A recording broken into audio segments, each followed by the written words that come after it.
Hello there, कैसे हैं आप।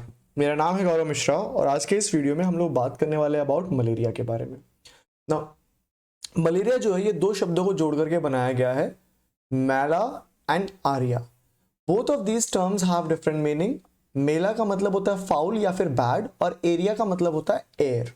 तो पहले ऐसे माना जाता था कि जो मलेरिया है it is caused due to the foul air, और अगर हम हमारे आजू बाजू की हवा को समहाउ अच्छा रख पाते हैं तो हम मलेरिया से अपने आप को बचा सकते हैं। But now over the course of time we realise that malaria is caused by a protozoan plasmodium. Plasmodium के चार अलग अलग स्पीशीज है जो हमें बीमार कर सकती हैं। उसमें सबसे पहली है प्लाज्मोडियम वाइवेक्स। वाइवेक्स इस इसका जो डिस्ट्रीब्यूशन है कॉस्मोपॉलिटन है, that means you will be able to find it like दुनिया के हर किसी कोने में। ठीक है, इससे जो बुखार होता है, जो मलेरिया होता है, उसे कहते हैं benign tertian malaria. Other than this अपने पास में एक दूसरा भी होता है species of plasmodium which is referred to as plasmodium ovale. It's usually found in West Africa and South America, और इसके द्वारा होए जाने वाले मलेरिया को कहा जाता है oval tertiary malaria. The third species of Plasmodium in fact is Plasmodium malariae, right. अब प्लाज्मोडियम मलेरिया के द्वारा जो बुखार होता है, जो मलेरिया होता है, उसे कहा जाता है क्वार्टन मलेरिया। और यूजुअली मलेरिया जो स्पीशीज है प्लाज्मोडियम की वो फाइंड की जाती है in the tropical areas. The last species of plasmodium is plasmodium falciparum. This happens to be the most deadly species, right. इसका डिस्ट्रीब्यूशन वर्ल्ड वाइड है और इसके द्वारा हुए मलेरिया को कहा जाता है मैलिग्नेंट टर्शियन मलेरिया। इसके और भी काफी सारे नामों से जाना जाता है, जैसे कि सबटर्शियन मलेरिया, क्वाटिडियन मलेरिया। इसे सेरेब्रल मलेरिया के नाम से भी जानते हैं, राइट। अब ये बहुत लीथल क्यों है? क्योंकि ये करता है हमारे आरबीसी का mass destruction, right. Falciparum can cause the mass destruction of RBC, जिसके वजह से आरबीसी का जो हीमोग्लोबिन है वो हमारी यूरिन के द्वारा बॉडी से बाहर निकलेगा और यूरिन का कलर जो है वो डार्क रेड हो जाएगा। Now it is a well established fact that malaria को जो पैथोजन है, जो प्लाज्मोडियम है, it is entering our body with the help of these things called as vectors. A vector is an organism जो pathogen को एक जगह से दूसरी जगह पहुंचाता है और उस बीच वो खुद कभी भी इन्फेक्ट होता नहीं है। तो मलेरिया का जो पैथोजन है वो है फीमेल एनोफिलस मस्कीटो। ओके, चलिए अब इससे पहले कि अपन और ज्यादा डिस्कस करें about malaria, let us try to understand the history of malaria. आज हमें मलेरिया के बारे में जो कुछ भी पता है वो केवल इसलिए मुमकिन हो पाया है क्योंकि पास्ट में बहुत सारे साइंटिस्ट ने इसके ऊपर वर्क करा था। तो उनमें से जो मोस्ट नोटवर्दी वर्क हुआ था उसकी अपन यहां बात करते हैं। सबसे पहले हम लोग बात करेंगे चार्ल्स लेवेरान की।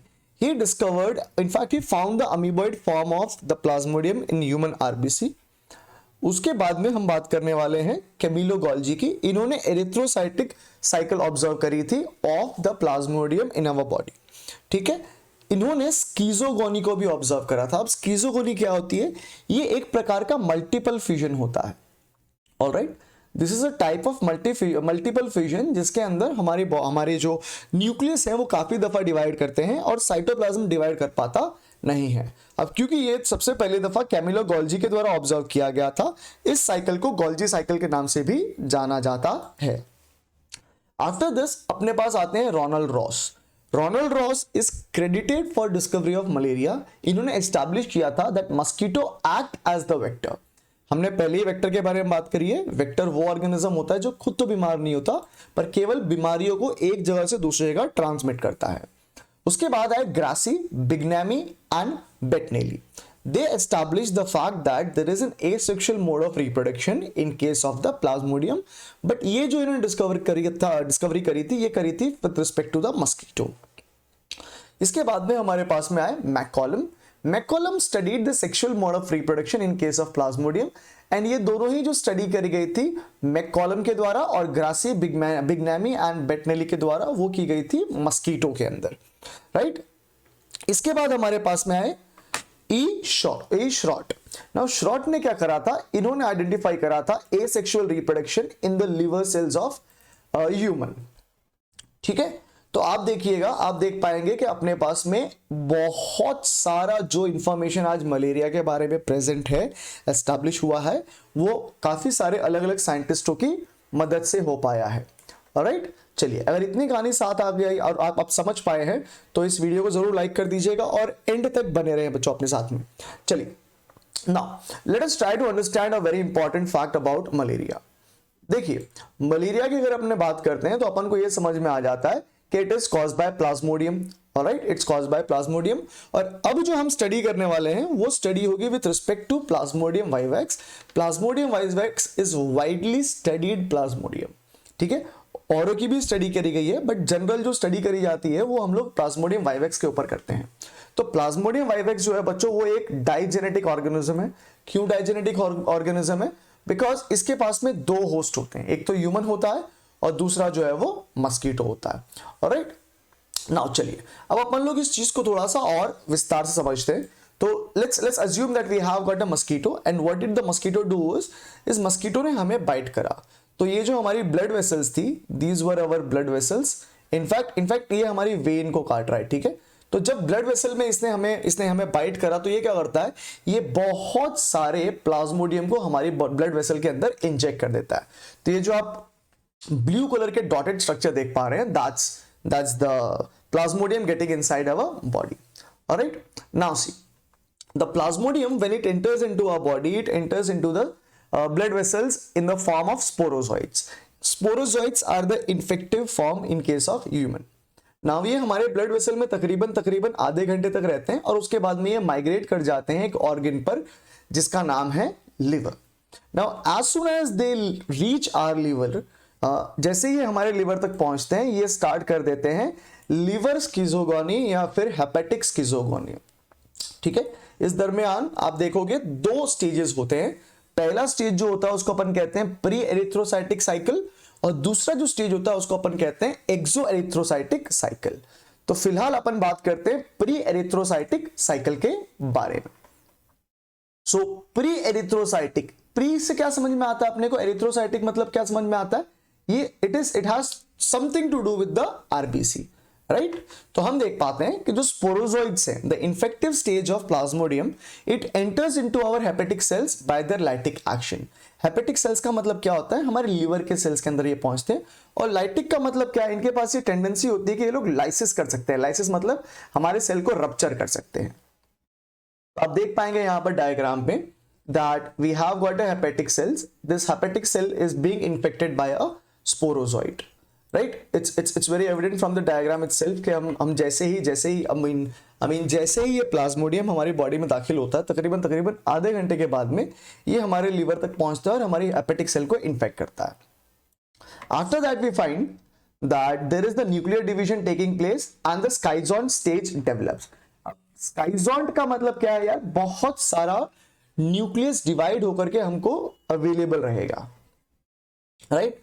बहुत सारा न्यूक्लियस डिवाइड हो पाएगा and we will be able to find that there will be sporozoites which will start to take over the hepatic cell और एक स्काइजॉन्ट स्टेज जो है वो डेवलप हो जाएगा।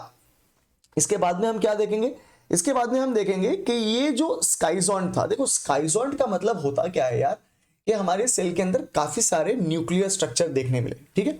न्यूक्लियस काफी सारे होंगे, न्यूक्लियस के स्ट्रक्चर काफी सारे होंगे, but cytoplasm in fact complete cell नहीं होगा। You see somewhere here that assume that this is my cell and this is the nucleus.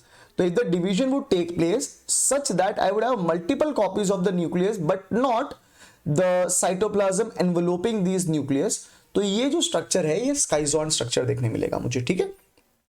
तो आप क्या देख पाते हो उसके बाद, on rupturing of the schizont, मतलब जब ये स्काइजॉन्ट फटेगा तो what it will do, it will release thousands of cryptozoites, ठीक है। It will release thousand of such cryptozoites बाहर ये क्या कर देगा, रिलीज कर देगा, ठीक है। ठीक है भैया, यहां तक साथ में हो आप लोग। चलो now try to understand one thing. या अगर इतनी कहानी क्लियर हुई है तो अब अपन लोग पहुंचते हैं अपने एक्सो एरिथ्रोसाइटिक साइकिल के ऊपर। इसमें हम देखते हैं क्या, वो जो क्रिप्टोजोइड्स यहां पर रिलीज हुए थे, ये जो क्रिप्टोजोइड्स रिलीज हुए हैं ये क्या करते हैं, फिर से एंटर करते हैं हेपेटिक सेल्स में, ठीक है। तो the cryptozoites again enter into the liver cells and they divide to form meta cryptozoites. बराबर है। तो क्रिप्टोजॉइट हमारे लिवर सेल के अंदर एंटर करेंगे, एंटर करने के बाद में ये लोग क्या करेंगे, सेम का सेम वही फिनोमिना वापस रिपीट होगा जो पहले हुआ था। इधर भी स्काइजॉइंट बनेगा, ठीक है, ये स्काइजॉइंट डिवाइड करेगा और आप क्या देखोगे यहां पर फिर से आपको बहुत सारे मेटाक्रिप्टोजॉइड्स मिलेंगे, ठीक है। The metacryptozoites become small size and enter into the RBC. इन मेटाक्रिप्टोजॉइड्स को अपने माइक्रो मेटाक्रिप्टोजॉइड्स भी कह सकते हैं, ठीक है। तो ये मेटाक्रिप्टोजॉइड्स जो थे ये क्या कर दिए जाएंगे, अब यहां से रिलीज कर दिए जाएंगे, ठीक है। चलो, now let us try to understand the pre-patent period, right? Now let us try to understand the pre-patent period. अब ये pre-patent period क्या होता है students? What do you understand by pre-patent period? A pre-patent period is time taken by the plasmodium in hepatic schizogony. ठीक है, हमारे liver के अंदर प्लाज्मोडियम ने कितने समय के लिए डिवाइड करा, उस पूरे के पूरे समय को अपन क्या कहते हैं, pre-patent period. और other than this, if you want to say, you can also call it as the time taken by the plasmodium from the infection to entering into the RBC. हमारे शरीर में दाखिल होने से लेकर के आरबीसी तक पहुंचने का जो समय है वो प्री पेटेंट पीरियड होता है, और चारों ही स्पीशीज के लिए वो अलग अलग होता है। जैसे कि प्लाज्मोडियम वाइवेक्स के लिए 9 दिन, ओवेल के लिए 9 दिन, मलेरिया के लिए फिर से 15 दिन और फाल्सीपरम के लिए 5 दिन। अब यहां पर 5 दिन ही क्यों लग रहे हैं भाई? Why is it that the falciparum is taking only 5 days? It's because उसके अंदर एक्सोएरिथ्रोसाइटिक साइकिल जो है वो एब्सेंट होती है। ये जो हमने यहाँ पर बात की ना, ये जो पूरा का पूरा इवेंट हमने बात किया, ये पूरा का पूरा event in case of Plasmodium falciparum देखने मिलता नहीं है, राइट? इतनी कहानी क्लियर हो गई है स्टूडेंट्स? इतनी कहानी क्लियर हो गई है?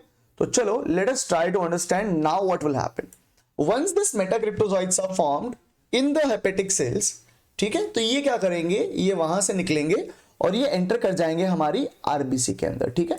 और जैसे ही आरबीसी के अंदर एंटर करेंगे बच्चों, तो ये एक नया इवेंट स्टार्ट कर देंगे, एक नई साइकिल स्टार्ट कर देंगे, जिसको अपन बोलने वाले हैं एरिथ्रोसाइटिक स्किज़ोगोनी।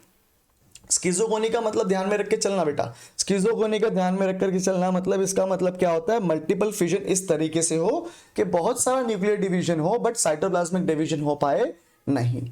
ऑलराइट, चलो अब यहां पर क्या होता है, देखो एरिथ्रोसाइटिक स्किज़ोगोनी के अंदर क्या होता है, इसमें अपन देख पाएंगे कि जो मेटाक्रिप्टोजॉइड्स थे वो हमारी आरबीसी के अंदर एंटर करते हैं। They would start feeding on haemoglobin and would produce trophozoite. देखो हीमोग्लोबिन के बारे में आपको पता होना चाहिए, it's a red colored pigment which is associated with the transportation of what is it associated with? बताइए, what is it associated with? It is associated with the transportation of respiratory gases, alright? और जैसे ही वो haemoglobin को feed करेगा वो ट्रोपोजॉइट्स बनाना चालू करेगा। देखो पहले क्या था आपके पास, बताओ पहले क्या आया था, इससे पहले कौन सा जॉइड था? इससे पहले था क्रिप्टोजॉइड्स, अब क्या आए हैं ट्रोपोजॉइड्स। और सबसे पहले कौन आया था? सबसे पहले आए थे स्पोरोजॉइड्स, फिर क्रिप्टोजॉइड्स, और अब हमारे पास आ रहे हैं ट्रोपोजॉइड्स। तो I will be able to find that the micrometacryptozoid will be infecting the RBC and in doing so they form tropozoites. Alright? अब ये ट्रोपोजॉइड्स जो हैं वो क्या डेवलप होंगे, वो किसमें डेवलप होंगे? वो डेवलप होंगे सिग्नेट रिंग स्टेज में। किसमें डेवलप होंगे? सिग्नेट रिंग स्टेज में, राइट? तो a vacuole develops which will push the nucleus in the periphery and thus give rise to the signet ring structure. देखिए आपके पास ये जो पूरा का पूरा स्ट्रक्चर रहेगा, न्यूक्लियस रहेगा, यहाँ के आसपास वैक्यूल डेवलप होगा। वो वैक्यूल क्या करेगा, इस न्यूक्लियस को दूर धकेलेगा, ठीक है? ठीक है, देखो समझ में नहीं आ रहा है ना, आप क्या समझो, ये आपकी सेल्फ कंसिडर कर लो, ठीक है, ये आपका न्यूक्लियस कंसिडर कर लो, इसके आसपास एक वैक्यूल डेवलप होगा। ये वैक्यूल क्या करेगा, न्यूक्लियस को पीछे की तरफ धकेलेगा, ठीक है, जिसकी वजह से एक ऐसा स्ट्रक्चर डेवलप हो पाएगा जैसा कुछ यहां पर आप देख रहे हैं, ठीक है। तो इसको अपन क्या बोलते हैं, इसको अपन बोलते हैं signet ring stage. All right, now next to signet ring stage we will be finding that the signet ring structure changes to amoeboid form and it shows the presence of hemozoin. ठीक है, hemozoin क्या होता है? It's a yellowish brown pigment. It is insoluble polymer of ferriprotoporphyrin. ठीक है, ये क्या होता है, ये जब हमारे हीमोग्लोबिन को डाइजेस्ट करते हैं, ठीक है। जब हम हीमोग्लोबिन का डाइजेशन करते हैं तो एक एक्सक्रीटरी प्रोडक्ट फॉर्म होता है जिसको अपन बोलते हैं पेरीप्रोटोपोरफायरिन, और ये एक इनसॉल्युबल सब्सटेंस है, ठीक है, येलोइश ब्राउन जैसा कुछ होता है जो फॉर्म होगा किसके अंदर, अमीबॉइड स्टेज में। अमीबॉइड स्टेज कब आता है बेटा, सिग्नेट रिंग स्टेज के बाद में, और सिग्नेट रिंग स्टेज कब आता है, ट्रोपोजोइड के बाद में। ट्रोपोजोइड हमारी बॉडी में तब बनेंगे जब हमारी आरबीसी इन्फेक्ट हो जाएगी, right. Now once my RBC gets infected I will be finding that there is development of haemozoin, ठीक है, ठीक है, यहां तक साथ में है ना, आप यहां तक साथ में हो, चलो ठीक है। Now what will happen, the amoeboid stage will develop into it will undergo multiple division, और वो स्काइजॉन स्टेज बनाएगा जिसके अंदर आप देख पाएंगे स्कफ्नर्स ग्रैन्यूल होंगे। क्या होंगे, Schuffner's granule. Each schizont give rise to as many as 16 merozoites, ठीक है। Now rupturing of these merozoite, rupturing of the RBC will release the merozoite along with the hemozoin in the plasma, ठीक है। तो आप देखोगे क्या, ये जो स्कफ्नर सेल्स थे उसके आसपास, उसके अंदर स्कफ्नर ग्रैन्यूल्स जो थे इनफैक्ट वहां पर, उसके अंदर हम देखेंगे कि हमारे ये जो क्या है बताइए, ये क्या है, अमीबॉइड फॉर्म जो था वो इस तरीके से डिवाइड करेगा कि वो as much as 16 merozoites form कर ले। तो आप यहां पे जो ब्लू कलर का स्ट्रक्चर देख रहे हैं वो मीरोजॉइड्स हैं, और येलो स्ट्रक्चर जो आप देख रहे हैं वो हीमोजोइन है, ठीक है, वो क्या है, हीमोजोइन है। और जब आप देखोगे कि हीमोजोइन की संख्या बहुत ज्यादा बढ़ जाएगी, जब हीमोजोइन की संख्या बहुत ज्यादा बढ़ जाएगी, जब उसकी तादाद, उसका कॉन्सेंट्रेशन बहुत ज्यादा हो जाएगा, तो हम देखेंगे कि हमारा जो पेशेंट है उसे फीवर स्टार्ट हो जाएगा। क्या स्टार्ट हो जाएगा, उसे फीवर स्टार्ट हो जाएगा। तो ये जो मलेरिया होगा, फीवर होगा, उसके 3 अलग अलग स्टेजेस हैं, ठीक है। कितने स्टेजेस है, 3 अलग अलग स्टेजेस है। सबसे पहले स्टेज को अपन बोलते हैं रिगर स्टेज। रिगर स्टेज के अंदर हम देखेंगे there is a rapid involuntary contraction of muscles, ठीक है, जिसकी वजह से हम देखेंगे शरीर के अंदर कपकपी छूटने लग जाएगी। जो बंदा है उसके पास उसके हाथ पैर कांपने लगेंगे, शिवरिंग होएगी, ठीक है। सेकंड स्टेज को अपन बोलते हैं फाइब्रिल स्टेज। इस स्टेज के दरमियान जो पेशेंट होगा उसकी बॉडी का टेम्परेचर बहुत ही जल्दी राइज करेगा। और लास्ट जो स्टेज होता है वो होता है डिफरवेसेंट स्टेज। इस स्टेज के दरमियान हम देखेंगे पेशेंट को बहुत ज्यादा पसीना आएगा और उसकी वजह से उसका जो तापमान है शरीर का वो कम हो जाएगा, ठीक है। तो मलेरिया के कितने स्टेज हो गए, 3 stage, rigor stage, febrile stage और डिफरवेसेंट स्टेज। रिगर स्टेज के अंदर इनवॉलंटरी कॉन्ट्रैक्शन ऑफ मसल्स होता है जिसकी वजह से शरीर में कपकपी छूटती है। फाइब्रिल स्टेज के अंदर टेम्परेचर बढ़ता है और डिफरवेसेंट स्टेज के अंदर बहुत ही ज्यादा पसीना आता है जिसकी वजह से शरीर का तापमान जो है वो गिर जाता है, राइट। अगर आपको मलेरिया का टेस्ट करना है, ठीक है, अगर आपको मलेरिया का कंफर्मेटरी टेस्ट करना है तो जैसे ये फाइब्रिल स्टेज हुआ है पेशेंट का, उसके 2 घंटे के अंदर अगर हम जीबीपी करते हैं, जीबीपी का मतलब जनरल ब्लड पिक्चर किया जाएगा, तो अपने को मलेरिया टेस्ट पॉजिटिव मिलने के सबसे ज्यादा चांसेस हैं, ठीक है।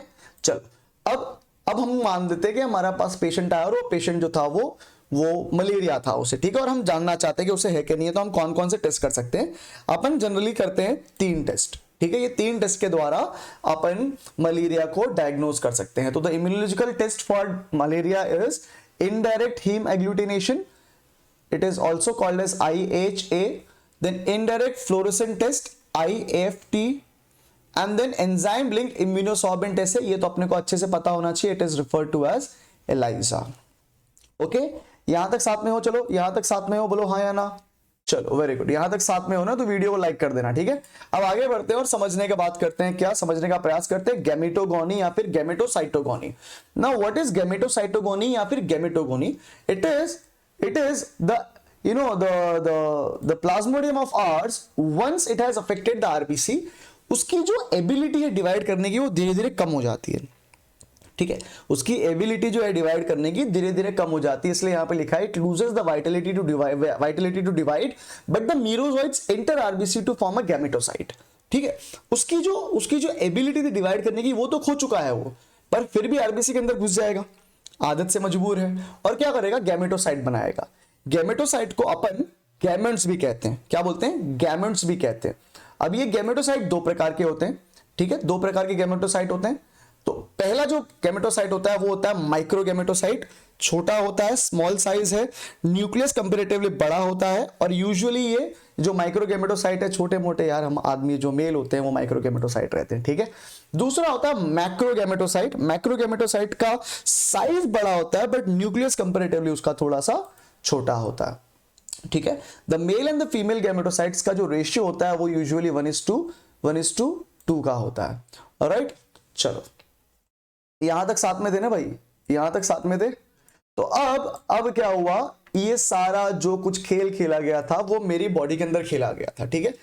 और मच्छर ने मुझे काट लिया, ठीक है। तो जैसे ही मच्छर मुझे काटेगा तो क्या होगा, मच्छर के लिए अगर आप बात करोगे तो उसके अंदर क्या होता है, उसके अंदर जो इन्फेक्टिव स्टेज होता है फीमेल एनोफिलस के लिए वो होता है गैमेटोसाइट। और जब मच्छर मुझे काटेगा तो वो जितने भी स्टेजेस थे, जितने भी स्टेजेस मेरी बॉडी के अंदर हुए हैं, चाहे वो मीरोजोइट्स हो, चाहे वो क्रिप्टोजोइट्स हो, चाहे वो ट्रोफोजोइट्स हो, वो सब कुछ को अंदर अपने ले लेगा।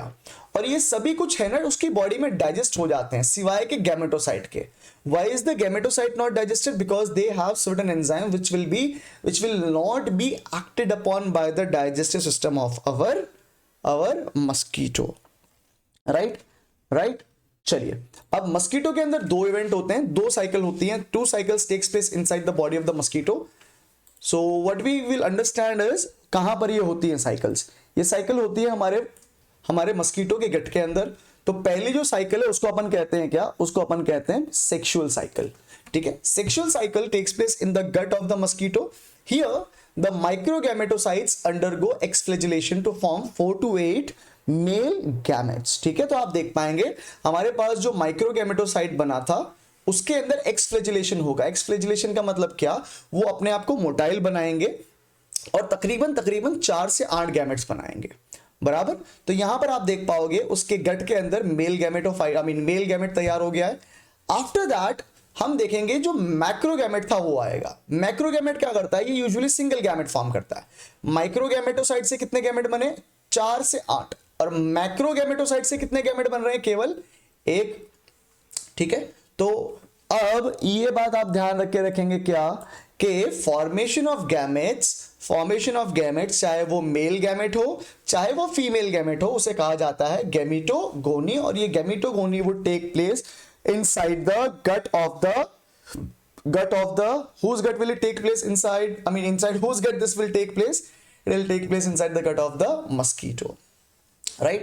तो पहले अपन ने देख लिया कि मेल गैमेट कैसे बना, ये वाला पूरा पाथ। दूसरा अपन देख रहे हैं फीमेल गैमेट कैसे बन रहा है, right.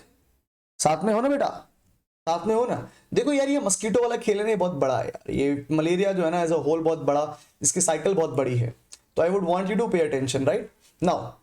Once this polar body and the microgametes come together, they fuse together and the fertilization takes place. Fertilization would occur in the gut cavity and it will form a diploid zygote.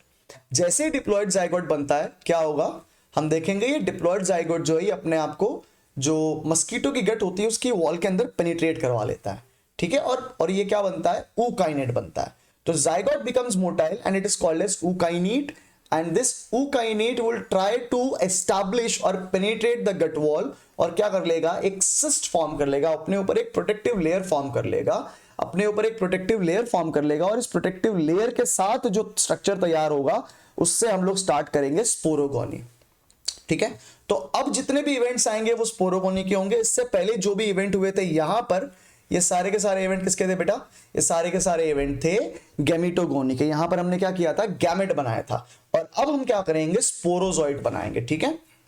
चलो, तो sporogony के अंदर क्या होता है, we find that the encysted stage of ookinete, ठीक है। यहां पर ये ookinete था, ये क्या कर लेगा, अपने आप को एंसिस्ट कर लेगा और बनाएगा oocyst, alright। so you have the development of oocyst now। oocyst के ऊपर क्या देखने मिलेगा, एक हार्ड प्रोटेक्टिव लेयर देखने मिलेगा, ठीक है। now this oocyst will divide meiotically and it will form thousands of sporozoids, ठीक है। देखो ये 2n स्ट्रक्चर था, डिप्लॉयड स्ट्रक्चर था, ठीक है। ये सब डिप्लॉयड स्ट्रक्चर था, ये जाइगोट के बाद में oocyst तक डिप्लॉयड स्ट्रक्चर था। अब यहां पर क्या होगी, यहां पर होगी मियोसिस। मियोसिस का मतलब तो अपने को पता है ना बेटा, क्या होता है, नंबर ऑफ क्रोमोसोम रिड्यूस हो जाते हैं हाफ में। मतलब अगर मेरे पेरेंट डिप्लॉयड थे तो जो मैं अब बनूंगा वो कैसा रहूंगा, हैप्लॉयड होऊंगा। तो ये जो ग्रोन oocyst होगा उसके अंदर अपन देखेंगे कि काफी सारे स्पोरोजोइट्स होंगे और इनकी प्लॉइडी कैसी हो जाती है, इनकी प्लॉइडी हो जाती है हैप्लॉइड। तो ये जो ग्रोन oocyst होता है उसको अपन बोलते हैं स्पोरोब्लास्ट। The sporoblast would burst and this would release thousands of sporozoites into the body cavity of the female Anopheles mosquito. तो यहां पर अपन देख पाएंगे कि स्पोरोजोइड जो है वो फीमेल की बॉडी के अंदर रिलीज कर दिए गए हैं। अब यहां से the sporozoite will migrate to the salivary gland and would be stored there till the female mosquito bites another victim. ठीक है, क्या हो जाएगा भाइयों, क्या हो जाएगा, अब यहां से स्पोरोजोइड चले जाएंगे उसकी सलाइवरी ग्लैंड के अंदर और ये तब तक वहीं पे पड़े रहेंगे जब तक कि हमारी मच्छर, फीमेल मच्छर किसी दूसरे इंसान को काटे नहीं। ठीक है, तो ये था बेटा आज का वीडियो। उम्मीद करता हूं कि जो भी यहां पर आपको समझाने का प्रयास किया गया था, you would have understood that. If this is the case, you can hit the like video, you can hit the like button on the video, you can share the video with your friends, and अगर आपको लगता है कि गौरव tutorials future में आपके लिए useful हो सकता है तो don't hesitate to subscribe to this channel. मिलते हैं अगले वीडियो में, तब तक के लिए अपना बहुत बहुत ख्याल रखें और टेक केयर।